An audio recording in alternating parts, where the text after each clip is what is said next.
4절 말씀을 우리 함께 먼저 읽으시도록 하겠습니다. 다 함께 읽겠습니다. 나는 너희를 애굽 땅에서 인도해내어 그들에게 종된 것을 면하게 한 너희의 하나님 여호와이니라. 내가 너희의 멍에의 빗장을 부수고 너희를 바로 서서 걷게 하였느니라. 아멘. 또 바로 앞에 25장 55절 말씀입니다. 같이 보십니다. 이스라엘 자손은 나의 종들이 됨이라. 그들은 내가 애굽 땅에서 인도하여 낸 내 종이요 나는 너희의 하나님 여호와이니라. 아멘. 우리 성도님들 반갑습니다. 우리 지난 한 달 동안 제가 미국 서부의 캘리포니아 또 며칠 동안 뉴욕을 방문하고 안식월을 가졌습니다. 한 달 이상이나 계속되는 강추위 속에서 또 구제역 등 어려움이 많은 한국 땅을 뒤로하고 제가 편안한 그러한 안식의 계절을 보내고 왔습니다. 좀 어떻게 보니까 얼굴이 좀 더 환해졌습니까? 햄버거, 콜라 많이 먹어서 살찐 겁니다.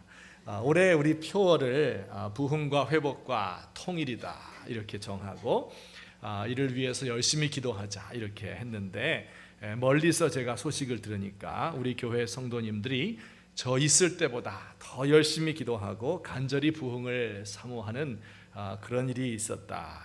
얼마나 기뻤는지 모릅니다. 이제 제가 돌아왔으니까 더 열심히 우리 자신과 교회와 민족을 위해서 긍휼히 여겨달라고 기도하는 그런 시간을 가졌으면 좋겠습니다.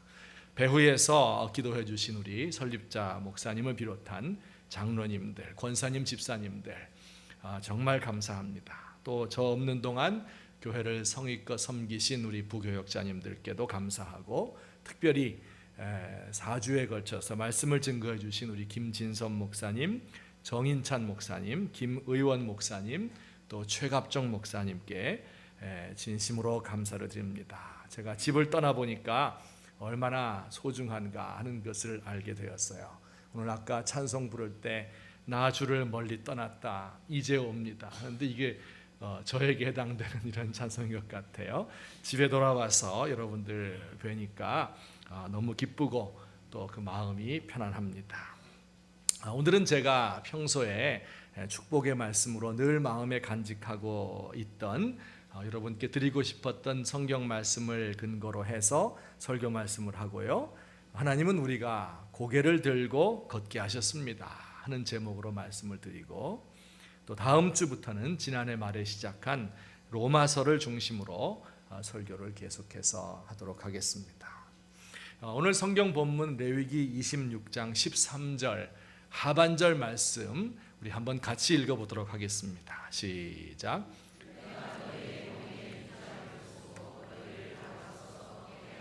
내가 너희 멍에의 빗장을 부수고 너희를 바로 서서 걷게 하였느니라.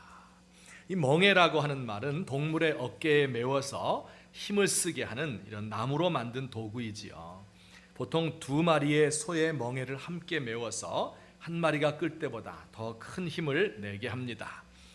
그런데 이 멍에를 소나 말에게만 씌웠던 것이 아니고 사람에게도 멍에를 매게 했습니다.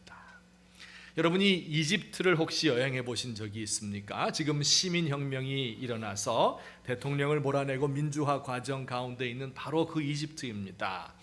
이집트에 여행하다 보면 피라미드나 혹은 스핑크스를 보셨을 것 같아요. 그 돌의 크기가 얼마나 큽니까? 사람의 이 키보다 몇 배 되는 이런 큰 돌, 그 평균 무게가 2톤 정도 되는 큰 돌입니다.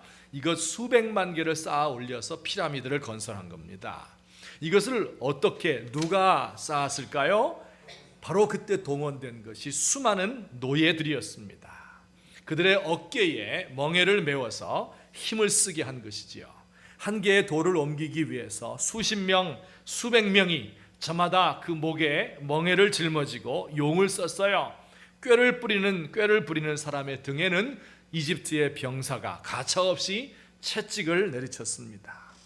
이 멍에를 짊어지기 위해서는 어깨를 꾸부정하게 구부려야 됐습니다. 그리고 그 위에 멍에를 얹었죠. 그러니 그 멍에를 쓴 사람들은 바로 서서 고개를 들고 걸을 수가 없었습니다. 늘 고개를 숙이고 땅을 쳐다보고 걸어야 하였던 것입니다. 생각해 보세요. 하루 종일 뙤약볕에서 나무 멍에를 짊어지고 짐을 끄는 사람들이었습니다. 그들 어깨에 살이 벗겨지고 뼈가 드러납니다. 상처를 치료할 새도 없이 그 다음 날은 또 나가야 됩니다. 이런 일을 죽을 때까지 반복을 하는 것이 바로 그 당시에 노예들 이스라엘 백성들이었습니다. 하나님께서 이스라엘 백성들을 노예에서 해방시키실 때 바로 그 멍에 빗장을 부수셨다고 말씀하셨습니다. 그리고는 그들로 하여금 고개를 들고 똑바로 걸어갈 수 있도록 만들어 주셨다고 이야기하고 있습니다. 여러분, 오늘날도 마치 과거의 이집트 노예들이 그러했던 것처럼 무거운 짐을 어깨에 짊어지고 있기 때문에 고개를 들고 걷지 못하는 사람들이 많이 있습니다. 일명 고개 숙인 사람들이지요. 삶의 무게, 고통의 무게 때문에 고개를 들지 못해요.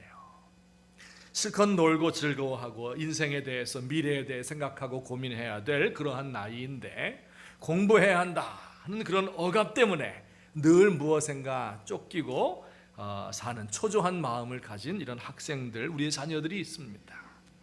취업과 결혼을 앞두고 있는데 아무것도 손에 쥔 것이 없어요. 그래서 어두운 미래를 향해서 나아가는 젊은이들도 있습니다. 그들의 어깨가 굽어 있습니다. 외모가 인격이고 피부가 계급이고 하얀 치아가 그의 자존감인 이런 시대에 성형수술을 할 수 없는 그런 좀 미모를 갖지 못한 그런 여성들도 고개를 숙일 것 같아요. 남들처럼 벌지 못하고 사회적으로 존경을 받지 못해서 아내와 자녀를 볼 면목이 없는 고개 숙인 가장들도 있습니다. 평생 그를 짓눌러 온 무게 때문에 어깨가 이미 굽어서 이제는 펼 수가 없게 된 우리의 부모님들도 있습니다. 어떤 사람들은 부끄러운 죄를 지어서 사람들 앞에서 고개를 들 수 없습니다. 여러분, 더욱더 무서운 것은 이렇게 고개를 숙이고 다니는 것이 습관이 되어서 이제는 노예가 아님에도 불구하고 계속 노예와 같은 마음가짐을 가지고 사는 사람들도 있어요. 더 큰 문제지요.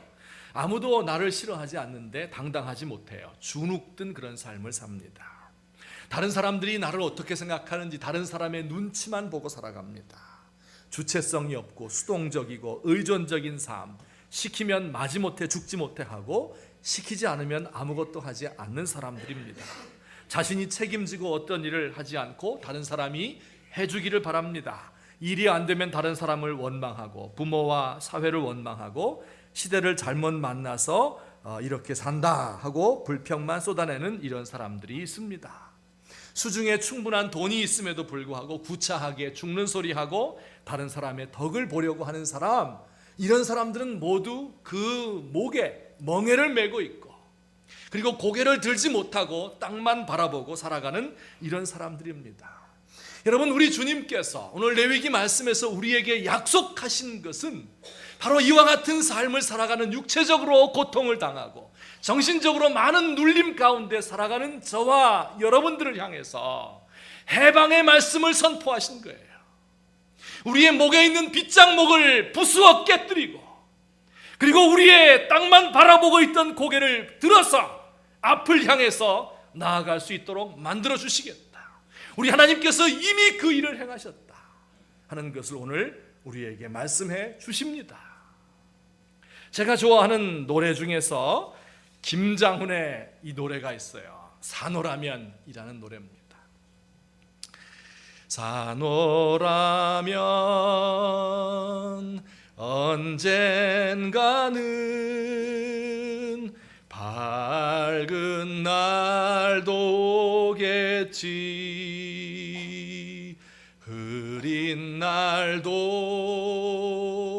날이 새면 해가 뜨지 않더냐. 다 아는 노래죠. 같이 한번 해볼까요? 새파랗게 젊다는 게 한미천인데 째째하게 굴지 말고 가슴 가슴을 쫙 펴라. 내일은 해가 뜬다. 내일은 해가 뜬다. 야, 이거 가수가 부르는 노래인데요, 끝나고 나면 아멘을 해야 될 것 같은 그런 느낌이. 하나님께서 우리 이렇게 만들어주세요. 째째하게 살지 말고 가슴을 펴고 당당하게 고개를 들고 그리고 살아가라. 이것이 우리 주님의 우리를 향한 마음이에요.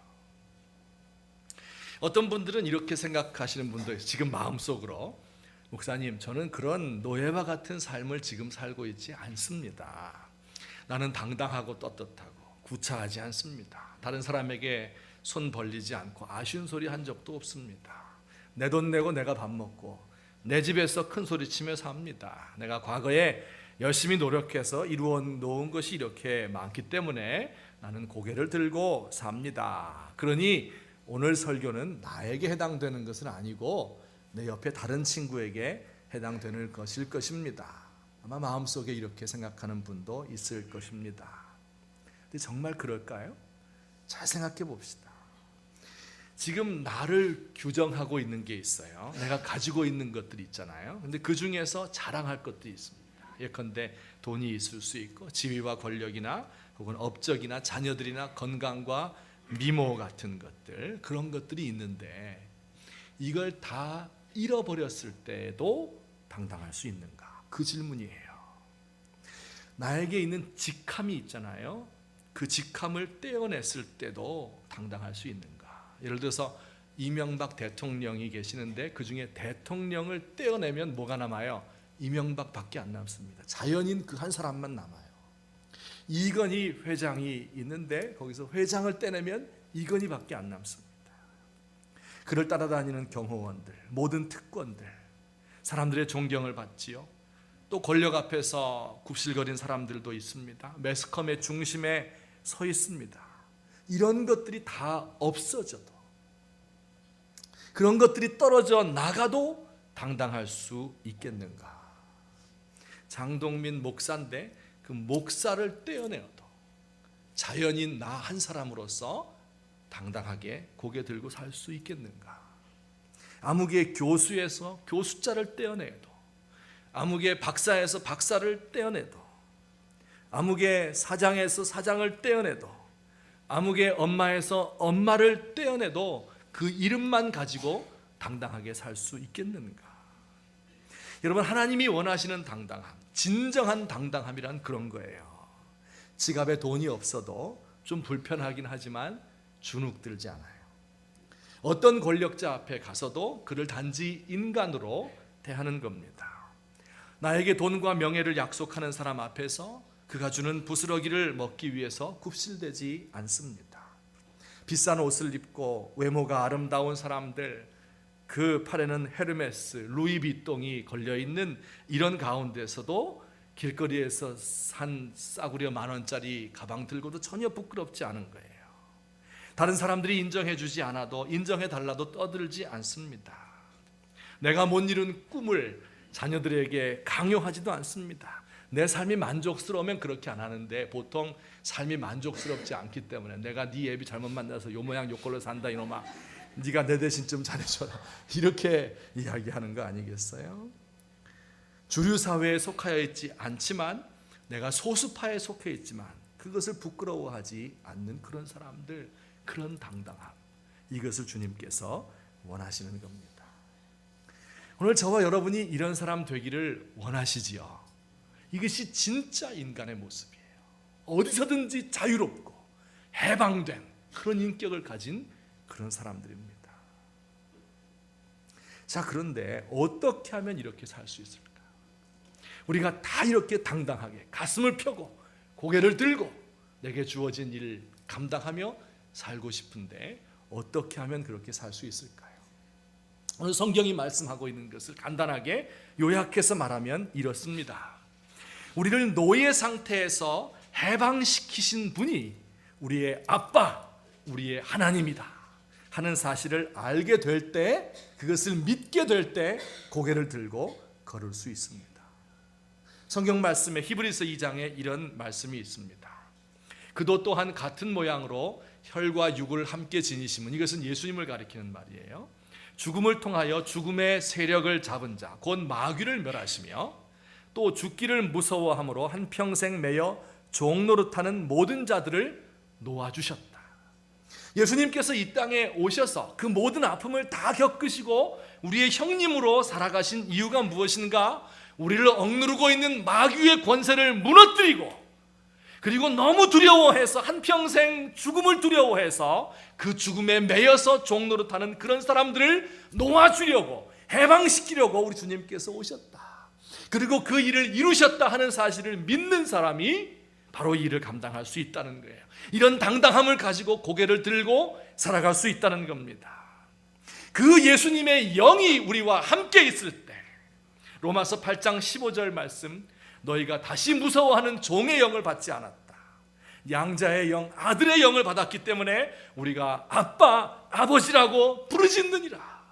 우리에게 문제가 있고 고통이 있을 때 그것을 해결해 주실 분이 우리의 아빠이고, 그분에게 나아가서 무엇이든지 원하면 그분께서 다 들으신다 하는 것을 알 때, 인간의 마음으로, 인간의 생각으로, 노력으로 하는 것이 아니라 그분의 영이 우리 가운데 있을 때에 그 하나님을 아빠라고 부를 수 있고, 예수님이 이루어 놓으신 그 일이 나를 위해서 이루신 것입니다 하는 것을 마음속 깊이에 알고 믿게 될 때 바로 이런 일이 가능하다고 말씀하고 있습니다. 제가 미국에서 살면서 한 달 동안 무슨 일을 하며 즐겁게 살았는지 궁금하시지 않죠? 부러워할까 봐 말 안 하려고 하다가 금요일, 토요일이 되었는데 설교 준비를 안 해요. 이야, 이게 주일날도 늦잠 자요. 원래 제가 좀 일 중독 증상이 있잖아요. 그래서 처음엔 막 금요일 되니까 일이 손에 안 잡히고 막 손이 떨리는 거예요. 금단 증상이 나타난 겁니다. 한 주 지나니까 이제 좀 적응이 되었는데, 여러분 주부님들에게 제일 맛있는 음식이 뭡니까? 이렇게 물어보면 대답이 한결같습니다. 뭐예요? 내가 만들지 않은 음식은 다 맛있습니다. 이 대답을 해요. 저도 다른 사람이 하는 설교를 들으면서 예배를 드리니까, 야, 그 말씀이 얼마나 꿀과 같이 달고 맛있고 은혜로운지 몰랐어요. 야, 이 맛에 평신도 하는구나, 그런 생각을 제가 하게 됐습니다. 또 이제 제가 평소에 그리던 휴가는 이런 거였어요. 섭씨한 그 LA 지역은 밤에는 기온이 한 10도 정도 되고요, 꽤 쌀쌀하죠. 그리고 저녁 이 오후에는 한 20도에서 25도 정도 됩니다. 하늘에는 구름 한 점 없이 청명한 날씨예요. 공원에 가면요, 사람이 하나도 없는데 앞에 큰 호수가 쫙 펼쳐져 있고, 그곳에서 벤치에 앉아서 읽고 싶은 책을 읽는 것이 제 평소의 꿈이었습니다. 그것도 했어요. 얼마나 좋은지. 또 LA 근교에는요, 좋은 신학교들이 몇 개 있습니다. 그래서 그곳을 방문해서 세계적인 석학을 만나서 강의를 듣고 대화를 하고 견문을 넓히고 세계와 성경을 이렇게 보는구나 하는 이런 즐거운 시간도 가졌습니다. 의미 있었어요. 과거에 친하게 지내다가 외국에서 목회하고 있는 이제 친구 목사님들이 있었어요. 그래서 그들을 만나서 환담하고 한국 교회의 미래에 대해서 진지하게 의논하는 이러한 날도 있었어요. 참 즐거웠습니다. 그런데 이 모든 것 중에 가장 즐겁고 행복한 순간이 있었는데, 그 모든 여행의 마지막 한 이틀을 남겨놓고 제가 이제 미국에 있는 제 딸의 집에 들렀습니다. 뉴욕시 북쪽에서 그 친구와 함께 조그맣게 이제 방을 얻어서 자취하며 살고 있어요. 그래야 아빠가 온다고 해서 온 집안 청소를 다 해놓았는데 들어가 보니까 집안 꼴이 말이 아니에요.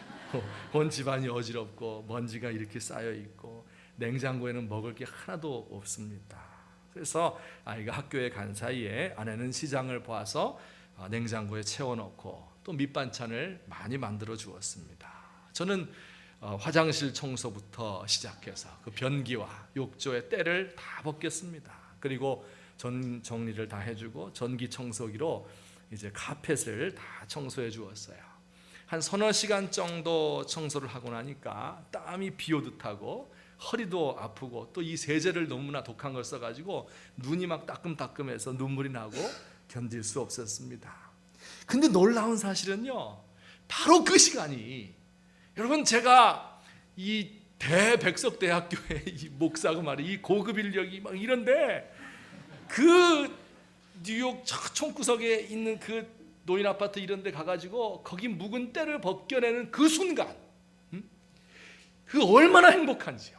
행복감이 막 밀려 들어오는 거예요. 야, 내가 이 순간을 위해서 태어났구나, 이런 생각이 막 들어요. 아, 어째 사람이 이렇게 쪼잔하고 그렇습니까? 이렇게 말해도 할 수 없어요. 그게 사실이에요. 그때 깨달았어요. 아, 하나님도 그러시겠구나. 하나님도 이런 시간을 제일 행복하게 여기시겠구나.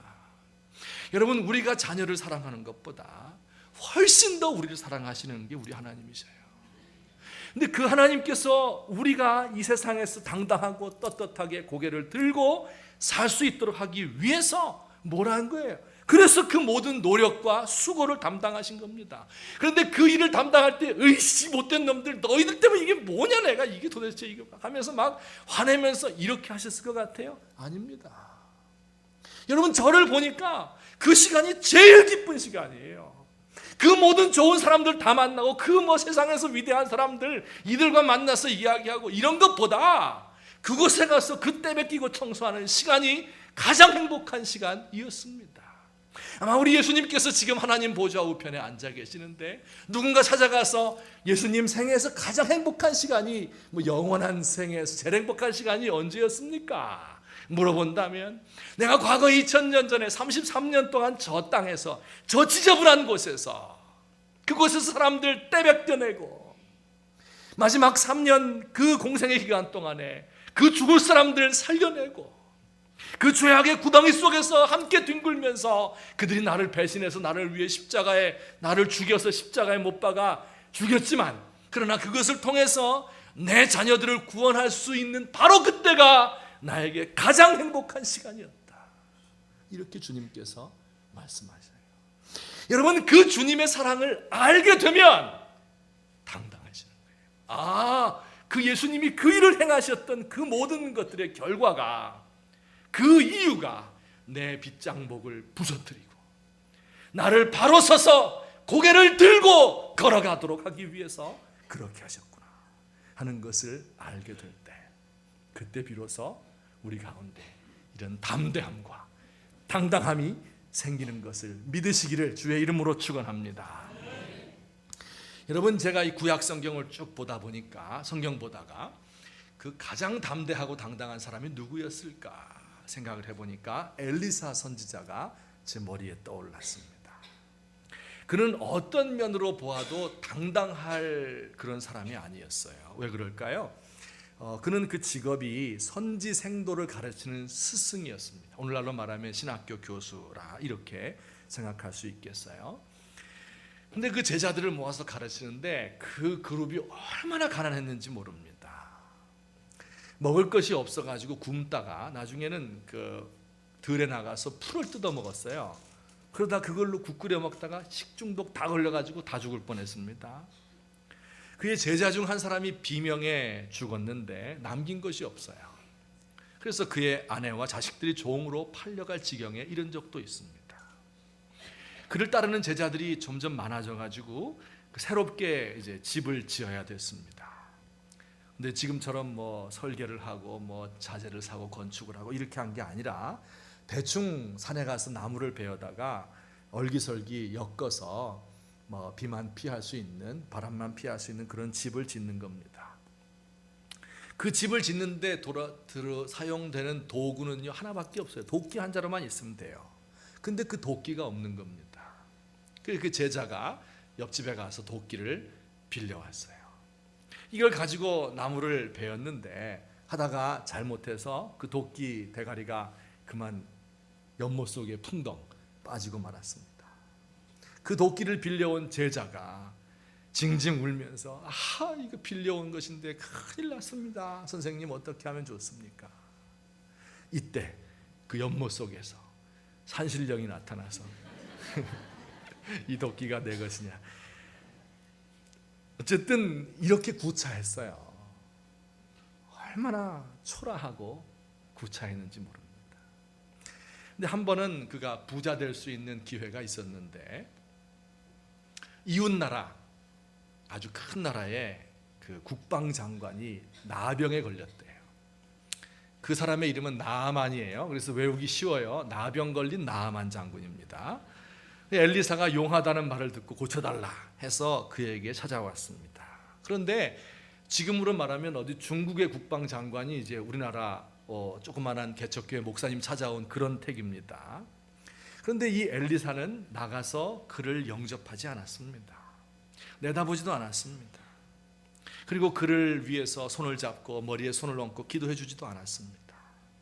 그리고 심부름꾼을 시켜서 이렇게 말했습니다. 요단강에 가서 7번 몸을 씻어라. 그러면 낫게 될 거다. 그 말만 전했습니다. 이 나만 장군이 얼마나 화가 나. 이게 나를 무시해도 유분수지, 나와 쳐다보지도 않고. 근데 이제 병은 고쳐야 되니까 너 이거 내가 만약에 안 나면 다 죽여버린다. 화가 머리끝까지 나서 요단강으로 갔습니다. 그래서 7번 씻었는데 놀랍게도 고침받은 거예요. 이 나만 장군이 얼마나 놀랐어요. 그래서 한달음에 뛰어왔습니다. 그가 트럭 한가득 싣고 온 은수만 양, 금 6,000개, 옷 이런 것들을 막 잔뜩 가지고 와서 엘리사에게 내려놓았습니다. 제가 대인을 몰라 뵙고 죽을 죄를 지었습니다.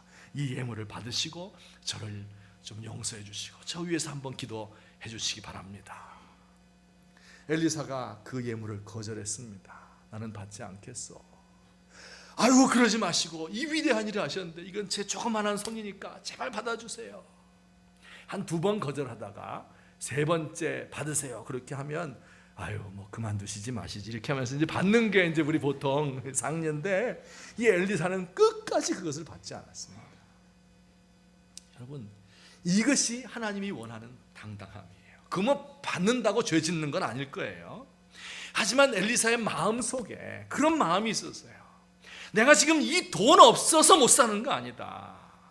하나님께서 지금이라도 하늘에 창을 내시면 온 이스라엘 백성이 다 먹고 남을 수 있는 그런 양식을 줄 수 있다.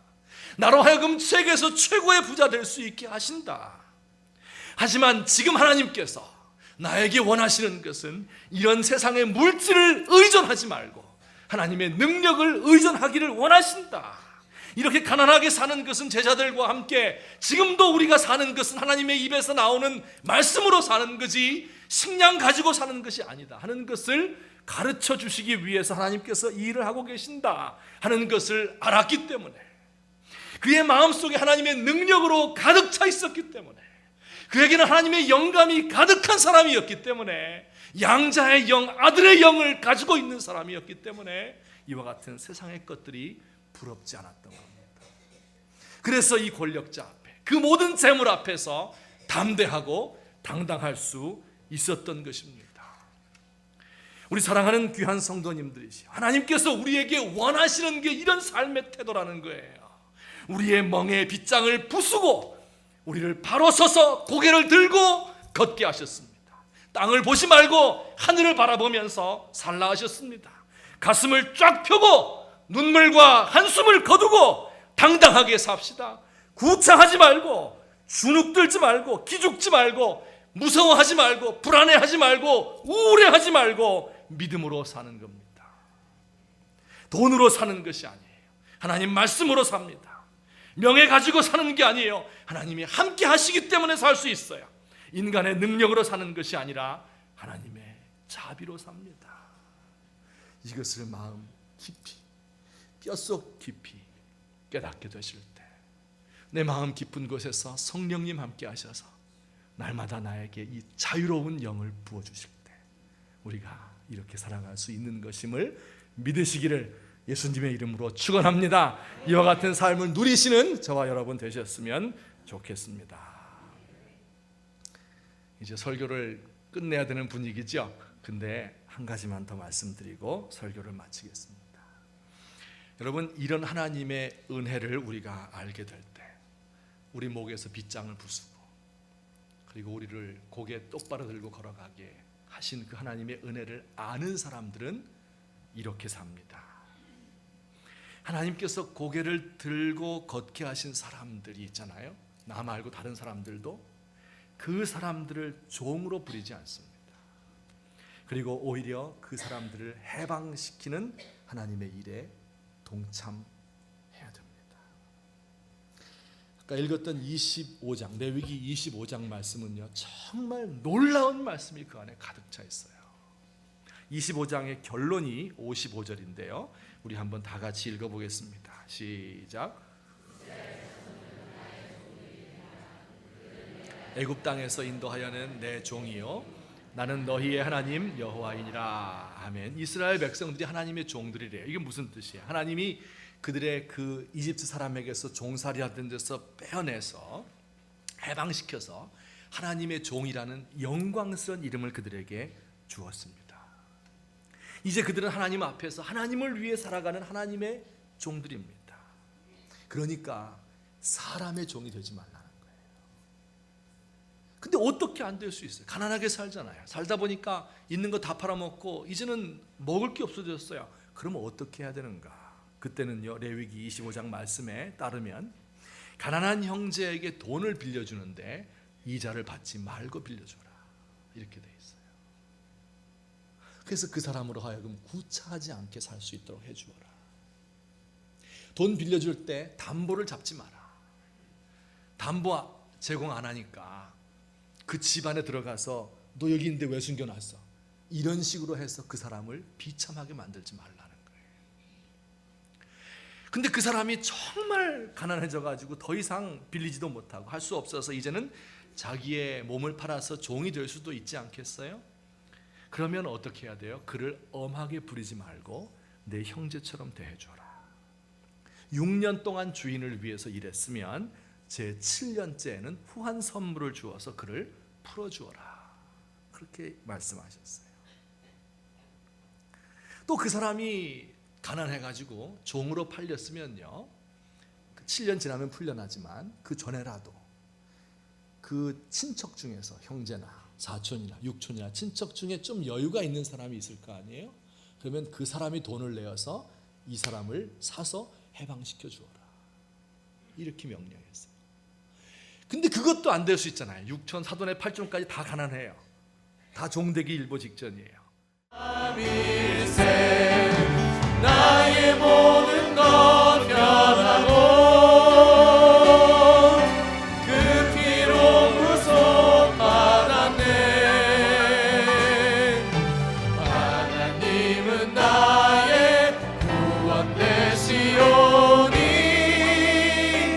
내게 정죄함 없겠네. 내게 성령 임하고 그 크신 사랑 나의 맘에 가득 채우며 모든 공포 내게서 물리치시니 내 맘 항상 주 안에 있겠네. 나의 모든 것 변하고 그 피로 구속받았네. 하나님은 나의 구원 되시오니 내게 정죄함 없겠네.